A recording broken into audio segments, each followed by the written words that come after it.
사랑하는 하여묵 가족 여러분, 안녕하세요. 김소명 목사입니다. 오늘도 주시는 말씀의 능력을 힘입어 희망찬 하루 열어가실 수 있기를 축복합니다.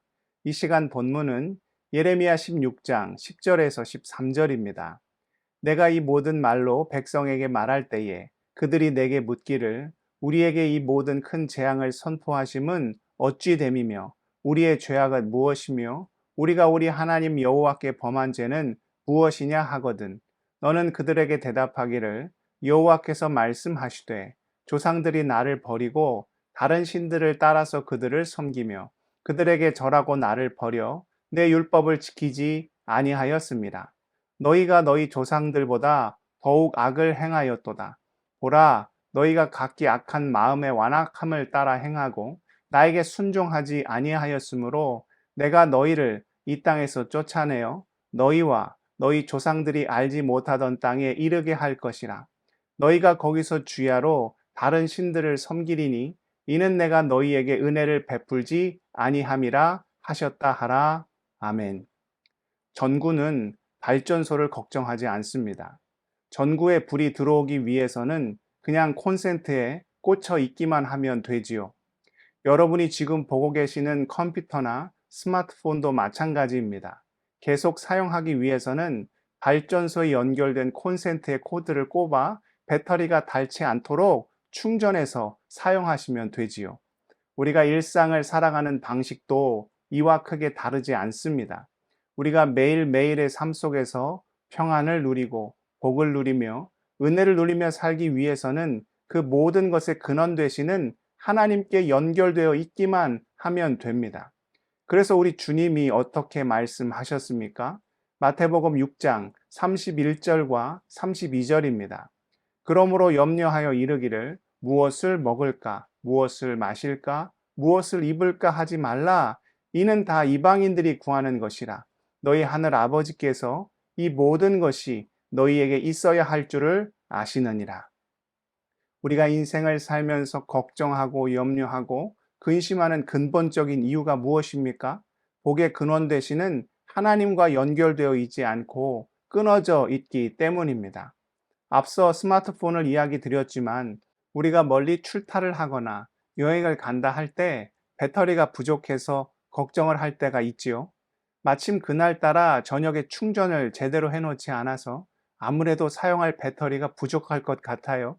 아니나 다를까 시간이 지나고 오후가 되니까 배터리가 간당간당합니다. 그럼 마음이 얼마나 불안해집니까?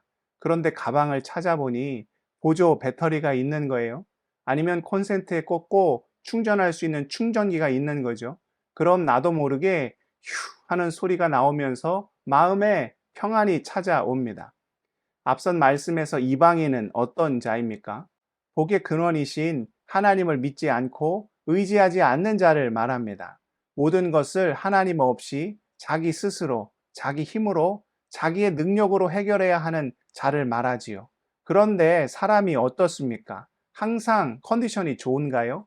자기 인생을 자기가 모두 컨트롤할 수 있습니까? 아침에 눈을 떴을 때 기분이 좋을지 나쁠지조차도 알지 못하는 것이 사람의 연약함입니다. 그러니 하나님을 떠난 죄의 본성은 불안입니다. 염려입니다. 걱정입니다. 근심이지요.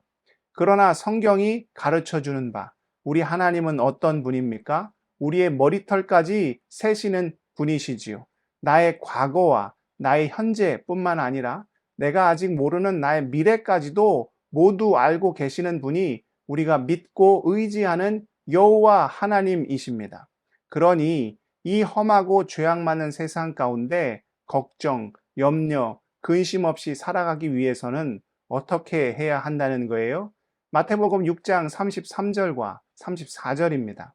그런즉 너희는 먼저 그의 나라와 그의 의를 구하라. 그리하면 이 모든 것을 너희에게 더하시리라.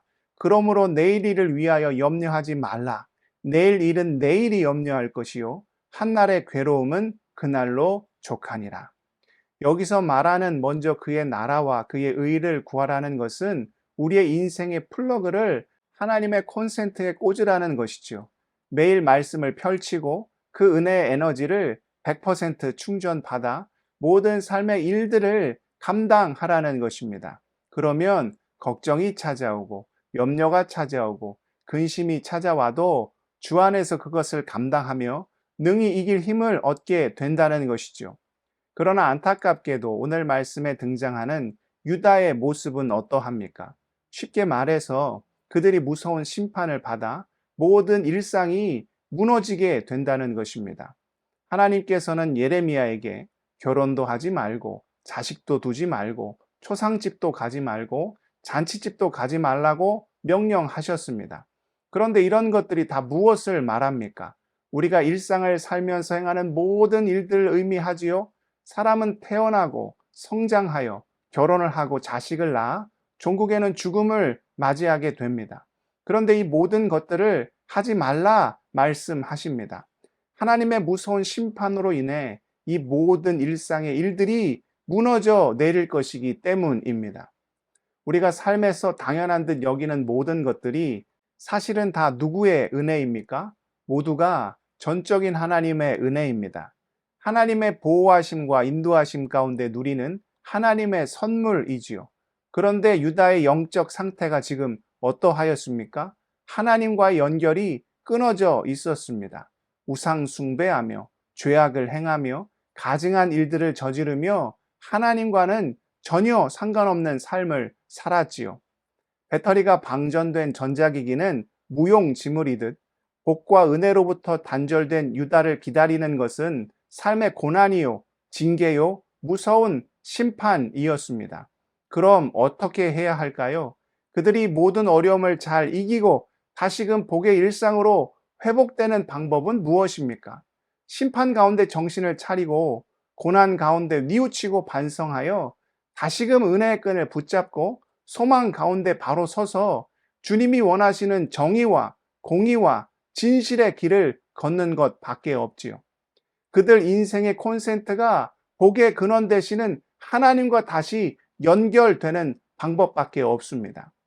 사랑하는 하여묵 가족 여러분, 우리도 마찬가지입니다. 우리가 일상에서 누리며 살고 있는 복은 모두가 하나님께서 우리에게 허락하신 것입니다. 혹여 우리 인생 가운데 생각지도 못한 고난이 찾아오고 어려움이 찾아올지라도 복의 근원이신 하나님과 연결만 되어 있다면 모든 것을 감당할 힘을 공급받게 되고 오히려 삶의 고통 속에서 주님의 위대하심을 경험할 수 있는 기회를 얻게 되지요. 중요한 것은 주님과의 관계입니다. 매일 말씀을 묵상하며 주님과 소통하는 삶을 산다면 그야말로 자다가도 떡이 생기는 복된 인생을 살게 되지요. 삶 속에서 놀라운 주의 은혜를 경험한 다윗이 시편을 통하여 다음과 같이 노래하였습니다. 시편 18편 1절에서 3절입니다. 나의 힘이신 여호와여, 내가 주를 사랑하나이다.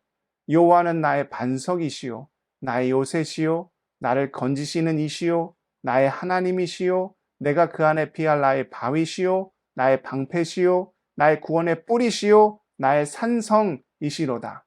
내가 찬송 받으실 여호와께 아뢰리니 내 원수들에게서 구원을 얻으리로다. 날마다 주와 동행하심으로 다윗처럼 주를 찬양하며 일상 속에서 주의 놀라운 은혜를 경험하는 우리 하여목 지체들 다 되실 수 있기를 축복합니다. 기도하시겠습니다.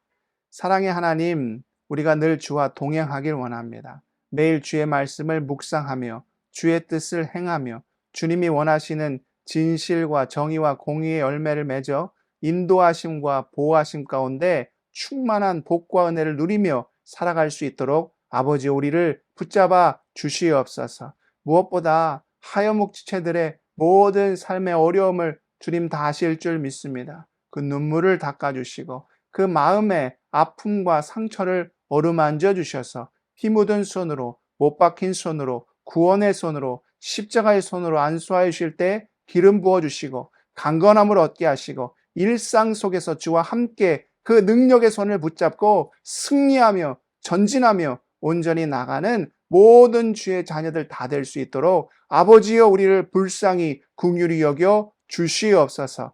오늘 하루의 삶도 온전히 주님께 올려 드리오며 존귀하신 우리 구주 예수 그리스도의 이름으로 간절히 기도드리옵나이다. 아멘.